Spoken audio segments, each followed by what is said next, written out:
Hey guys, it's me, Ethan again, and I'm so excited to talk to you today about the King of Swing, Benny Goodman. Probably the most famous clarinet player ever, and he's a legendary figure in jazz. And he was born on his birthday on May 30th, 1909, in Chicago, to a Russian mother and a Jewish father. And he had 11 siblings. 11! And he was the middle child. And his father was a tailor who struggled to make ends meet. And when Benny was 10 years old, he went to Kala Jacobs Synagogue to go to school, in still Chicago, of course.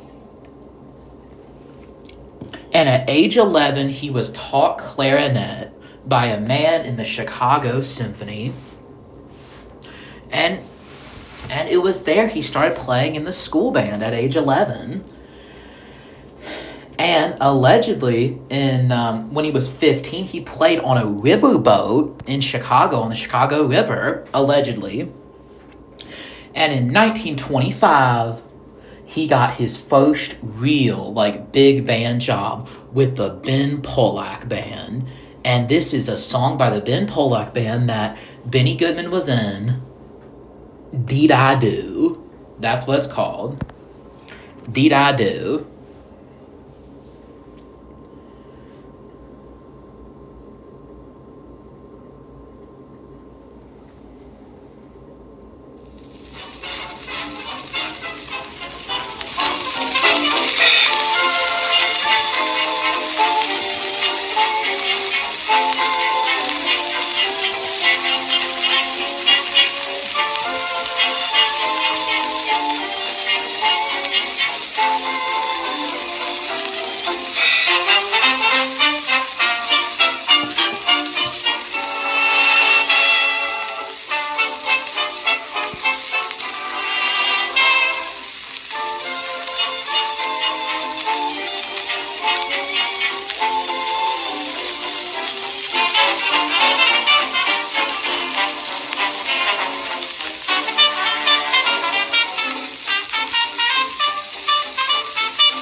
And yeah, that static you hear, that was very common for records to play that back then because they basically, the records that we have from back then, they're very old and scratchy, so that's why they sound like that. And also, they didn't really have that much recording technology back then, so that's why it sounded like that. And also, the kind of music that they're playing, not necessarily the audio quality, the kind of music that they're playing was really popular back in the 1920s and 1930s. Jazz was really popular, but swing hadn't come along quite yet. And in 1929, Benny moved to New York City to be a session recording clarinetist. And he recorded a lot of music then, but I do have the music that he recorded in the early 1930s when he would have been recording in New York City. And here's one of his pieces from 1930, He's Not Worth Your Tears by Benny Goodman.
Yeah, we do have to move on to other pieces by him because he made a lot of music with the big bands. And this right here is another piece by him, and Your Lips Met Mine, also in the early 30s.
Yep, and that was And Your Lips Met Mine. And in the early 1930s, while he was recording all this music, he worked with a manager named John Hammond. Okay, John Hammond. I guess worked with he worked with dinosaurs and with big swing musicians. Okay, good for him. And in 1933 and 34, he went on the road with his new big band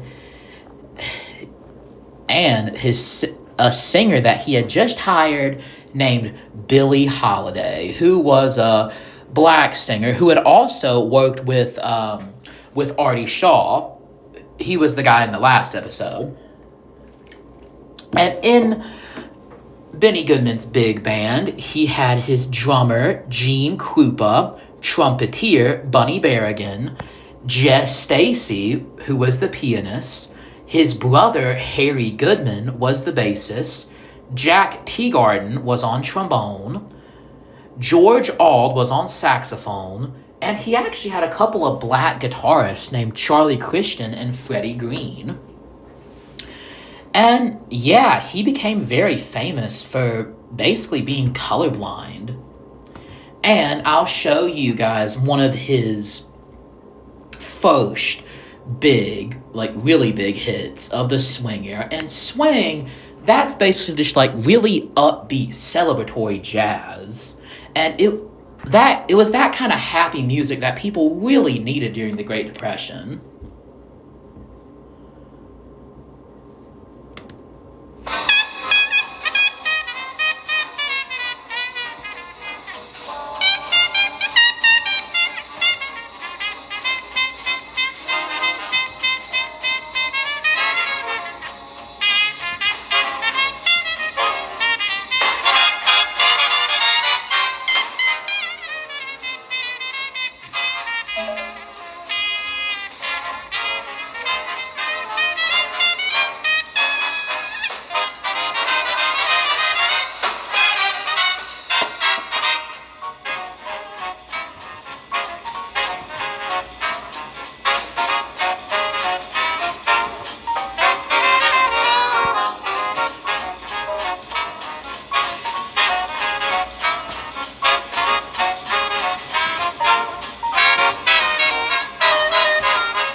Yeah, that is just immaculate clarinet tone. Just absolutely wonderful right there. And that's what he was known for.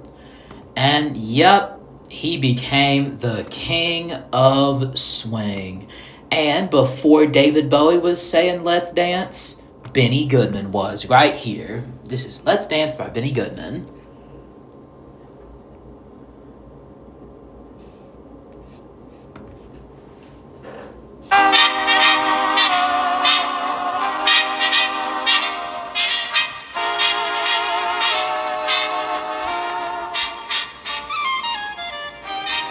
And I feel like I better mention this while the piece is playing. Now, normally I don't talk in between, while music is playing, but I kind of wanted to get that out here. But Benny Goodman, he was known for being just a little bit cold sometimes. Like, in his band, if he felt like you were making some serious mistakes, he would stop and stare at you. And it was just the coldest stare of all time. And he was also described as by some of his contemporaries as just rather rude. But listen to that clarinet. You gotta separate the art from the artist.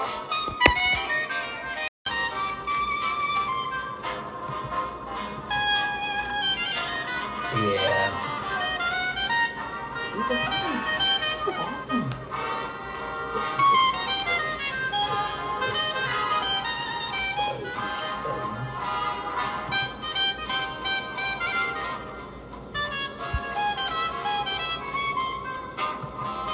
Yeah. And in 1936, he dropped this banger right here, The Bugle Call Rag.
Yeah.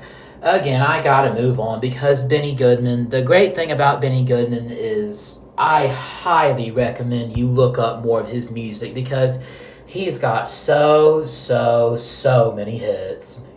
So many good songs. And in 1940, he did a duet with another black artist, a vibraphonist of all things, named Lionel Hampton. And this is called Stealing Apples, and I love this right here. It's an amazing piece. I'll let you listen to it.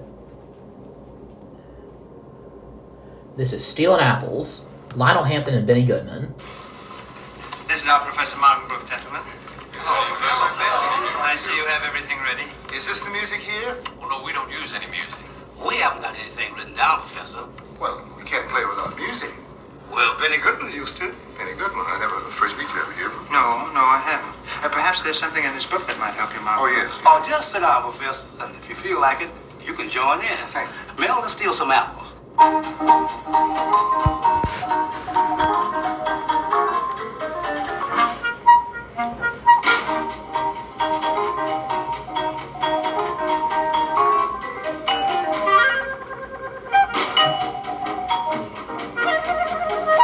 That's fine, Professor. Now, anything we do, just follow us.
that was awesome.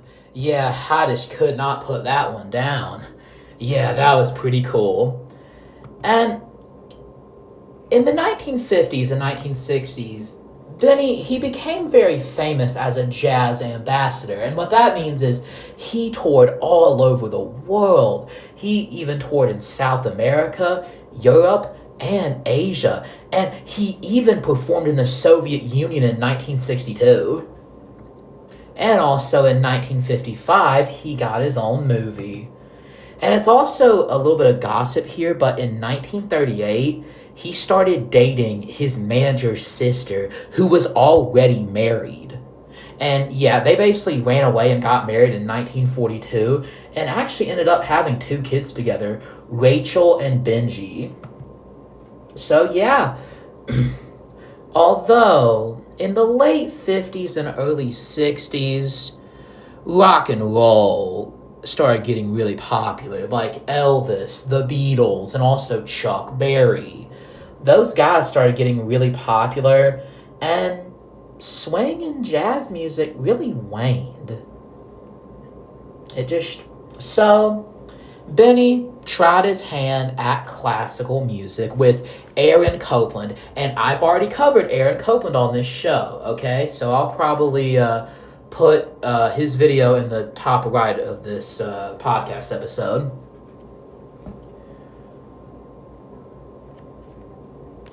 This is Benny Goodman. Benny Goodman's Copland Concerto, well, written by Copland. Yes, this was a clarinet concerto that was written by Copland for Benny Goodman in the 60s, I do believe.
Now that's just the beginning of the concerto. Now I want to show you another part of the concerto besides the beginning.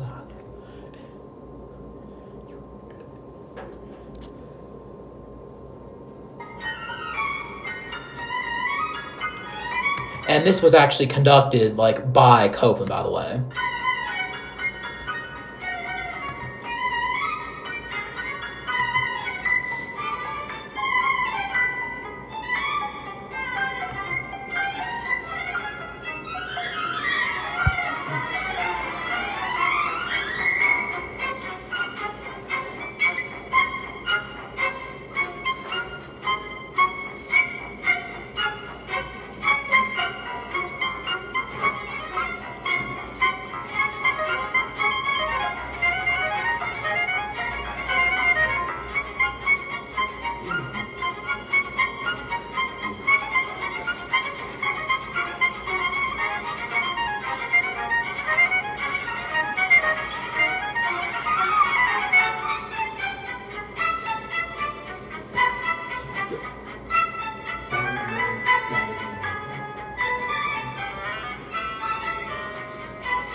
Well, yeah, that's what was special about Benny Goodman. He could make classical music, jazz music, and swing music.